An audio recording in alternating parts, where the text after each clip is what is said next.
Buxar rail हादसे में 4 यात्रियों की मौत हो गई, 100 से ज्यादा घायल हैं, 20 की हालत गंभीर है। ट्रैक टूटने से ट्रेन के डिरेल होने की आशंका जताई जा रही है। सभी 21 बोगियां पटरी से उतर गयी। दिल्ली हावड़ा रूट पूरे दिन ठप रहा। रेलवे ने मृतकों के परिजनों को 10-10 लाख रुपए की आर्थिक सहायता देने की घोषणा की है। बक्सर के रघुनाथपुर में हुए रेल हादसे के बाद 31 ट्रेनों को कैंसिल कर दिया गया है। 95 के रूट बदले गए हैं। इस बदलाव से हजारों यात्रियों को परेशानी का सामना करना पड़ रहा है। ट्रैक क्लियर करने में एनडीआरएफ और रेलवे के 300 से ज्यादा कर्मचारी जुटे हैं। दिल्ली के आनंद विहार रेलवे स्टेशन पर ली गई ये इस परिवार की आखिरी सेल्फी साबित हुई। असम के रहने वाले दीपक पत्नी और जुड़वा बच्चियों के साथ जलपाईगुड़ी जा रहे थे। पत्नी उषा और बेटी आकृति की बक्सर ट्रेन हादसे में मौत हो गई। खिड़की से बाहर गिरने की वजह से मां बेटी ने मौके पर ही दम तोड़ दिया। मेरे काम का कोई नाम लेने वाला नहीं है, ये कहना है बिहार के मुख्यमंत्री नीतीश कुमार का। उन्होंने केंद्र सरकार पर अंड-बंड प्रचार करने का भी आरोप लगाया है। मुख्यमंत्री ने कहा, दिल्ली वाला जीविका दीदियों को कुछ देकर उल्टा पुल्टा करवाना चाहता है। बगहा के वाल्मीकि टाइगर रिजर्व में एक बाघ 10 मिनट तक मुख्य सड़क पर टहलता रहा। इस दौरान वहां मौजूद सैलानियों ने वीडियो बना लिया। वीटीआर में बाघों की संख्या लगातार बढ़ रही है। ये वीडियो मदनपुर जंगल का है। अभी भी पिस्टल। हॉस्पिटल में पिस्टल लेकर घुसने वाले जेडीयू विधायक गोपाल मंडल का रिवॉल्वर लाइसेंस रद्द कर दिया गया। सवाल पूछने पर गोपाल मंडल ने पत्रकारों को भी ये कहते हुए धमकाया था कि मेरे पास हमेशा पिस्टल रहती है, अब उन्हें अपनी गन सरेंडर करनी पड़ेगी। बेतिया में एक स्वर्ण कारोबारी के 14 वर्षीय बेटे को बदमाशों ने स्कूल से अगवा कर लिया। अपहरणकर्ताओं ने 20 लाख रुपए की फिरौती मांगी है। पैसे नहीं देने पर अपराधियों ने अंजाम भुगतने की धमकी दी है। इस मामले में कोई भी अधिकारी कुछ बोलने को तैयार नहीं है। प्रेम प्रसंग में शारीरिक संबंध बनाना रेप नहीं माना जाएगा। पटना सिविल कोर्ट ने दुष्कर्म के एक मामले में फैसला सुनाते हुए ये आदेश दिया है। ये केस पटना के अथमल गोला थाने में साल 2015 में दर्ज किया गया था। सीतामढ़ी में 5 महीने की गर्भवती प्रेमिका की उसके प्रेमी के साथ पुलिस ने थाने में शादी करवाई। प्रेमी पप्पू मोबाइल की एक दुकान में रिपेयरिंग का काम करता था। प्रेमिका सरिता मोबाइल रिचार्ज कराने जाती थी। इसी दौरान दोनों में प्यार हो गया। रोहतास में खनेश्री आश्रम की छत से 2 शव मिले हैं। दोनों की गला रेत कर हत्या की गई है। ग्रामीणों ने जमीन विवाद में हत्या की आशंका जताई है। एसपी विनीत कुमार ने बताया कि सभी एंगल से मामले की जांच की जा रही है। जल्द ही खुलासा कर दिया जाएगा। नॉर्थ ईस्ट एक्सप्रेस दुर्घटना के बाद नई दिल्ली हावड़ा रेलखंड पर रेल परिचालन बहाल करने के लिए युद्ध स्तर पर काम जारी है। देर रात तक एक लाइन पर परिचालन शुरू होने की संभावना है। पूर्व मध्य रेलवे के मुख्य जनसंपर्क अधिकारी वीरेंद्र कुमार ने बताया कि अभी इस मार्ग की सभी प्रमुख रेलगाड़ियों का परिचालन दीनदयाल उपाध्याय सासाराम पटना के रास्ते किया जा रहा है। उन्होंने बताया कि 31 रेलगाड़ियों को रद्द कर दिया गया है, जबकि 95 ट्रेनों का परिचालन परिवर्तित मार्ग से हो रहा है। श्री कुमार ने बताया कि 5 ट्रेन का आंशिक समापन किया गया है, जबकि 2 ट्रेनों के परिचालन समय में बदलाव हुआ है। मुख्य जनसंपर्क अधिकारी ने बताया कि नॉर्थ ईस्ट एक्सप्रेस दुर्घटना की जांच पूर्वी जोन के रेलवे सुरक्षा आयुक्त करेंगे। इधर रेलवे ने नॉर्थ ईस्ट एक्सप्रेस दुर्घटना में मारे गए लोगों के निकटतम परिजनों को 10-10 लाख रुपए अनुग्रह राशि देने की घोषणा की है। साथ ही घायलों को भी 50-50 हजार रुपए की सहायता राशि दी जाएगी। राज्य सरकार ने भी दुर्घटना में मृतकों के निकटतम आश्रितों के लिए 4-4 लाख रुपए और घायलों को 50-50 हजार रुपए देने की घोषणा की है। मुख्यमंत्री नीतीश कुमार ने कहा कि राज्य सरकार सभी घायलों के इलाज का खर्च वहन करेगी। इस बीच केंद्रीय स्वास्थ्य मंत्री डॉक्टर मनसुख मांडविया ने रेल हादसे में घायल यात्रियों के शीघ्र और बेहतर इलाज के लिए पटना एम्स को निर्देश दिया है। एक सोशल मीडिया पोस्ट में डॉक्टर मांडविया ने कहा कि गंभीर रूप से घायल यात्री एम्स में भर्ती हैं और उनकी हालत स्थिर है। उन्होंने कहा कि केंद्र सरकार सभी प्रकार की स्वास्थ्य सुविधाएं उपलब्ध कराने के लिए प्रतिबद्ध है।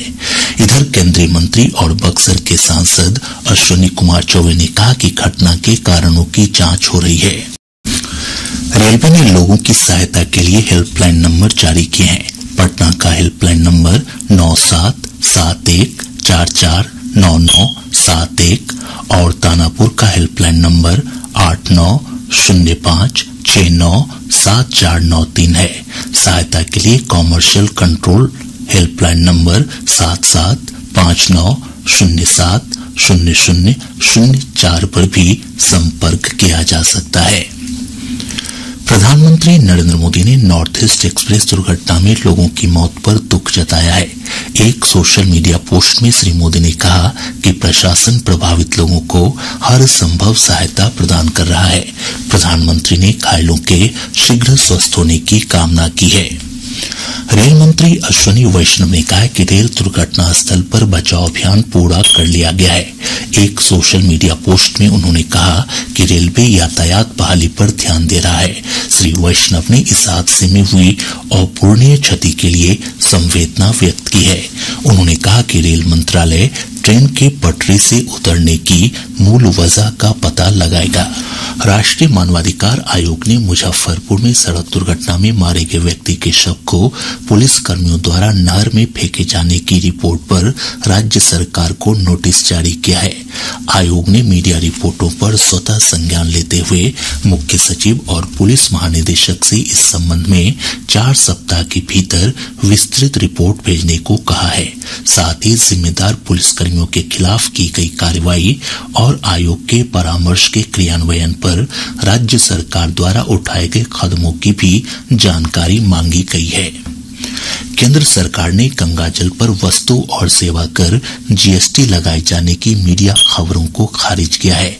केंद्रीय अप्रत्यक्ष कर और सीमा शुल्क बोर्ड ने एक सोशल मीडिया पोस्ट में कहा कि गंगाजल सहित पूजा सामग्री जीएसटी के दायरे में नहीं है। वर्ष 2017 में जीएसटी परिषद की बैठकों में पूजा सामग्री पर जीएसटी लगाए जाने के बारे में चर्चा हुई थी और इसे जीएसटी सूची में शामिल नहीं किए जाने का फैसला किया गया था। बोर्ड ने कहा है कि जीएसटी की शुरुआत से ही पूजा सामग्री की सभी वस्तुएं जीएसटी के दायरे में नहीं है। जदयू के प्रदेश उपाध्यक्ष ललन पासवान ने पार्टी की प्राथमिक सदस्यता से इस्तीफा दे दिया है।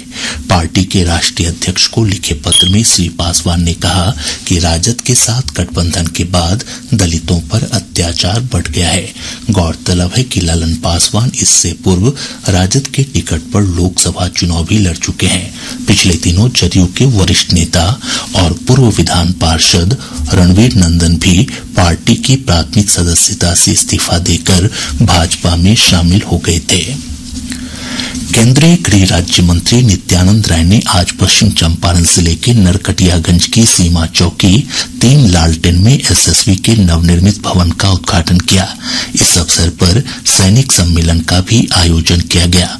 सम्मेलन को संबोधित करते हुए श्री राय ने कहा कि सीमा की सुरक्षा में एसएसबी की भूमिका महत्वपूर्ण है। उन्होंने कहा कि एसएसबी सीमा प्रहरी के साथ ही अपने सामाजिक उत्तरदायित्वों के प्रति भी पूरी तरह सजग है।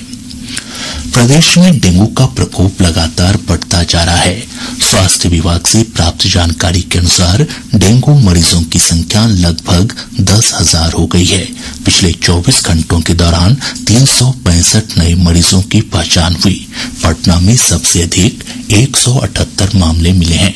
वहीं भोजपुर में डेंगू के 27, वैशाली में 21, सारण में 18 और भागलपुर में 12 नए मरीजों की पुष्टि हुई है।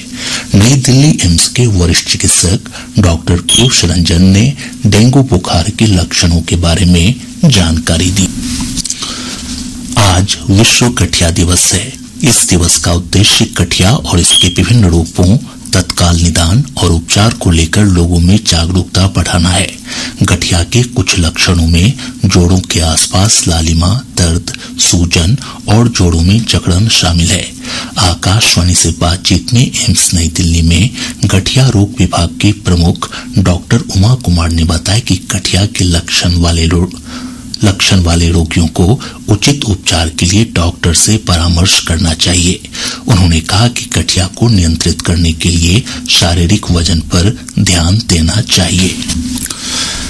राजभवन ने एक अधिसूचना जारी कर कहा है कि अब बिहार के राज्यपाल को महामहिम नहीं कहा जाएगा। महामहिम की जगह माननीय शब्द का उपयोग होगा। यह आदेश तत्काल प्रभाव से प्रभावी हो गया है। प्रख्यात समाजवादी चिंतक डॉक्टर राम मनोहर लोहिया की पुण्यतिथि पर आज उन्हें श्रद्धापूर्वक याद किया गया। पटना के लोहिया पार्क में आयोजित मुख्य राजकीय समारोह में राज्यपाल राजेंद्र विश्वनाथ आर्लेकर और मुख्यमंत्री नीतीश कुमार समेत राज्य मंत्रिमंडल के कई सदस्यों ने डॉक्टर लोहिया की प्रतिमा पर माल्यार्पण कर उन्हें श्रद्धांजलि दी।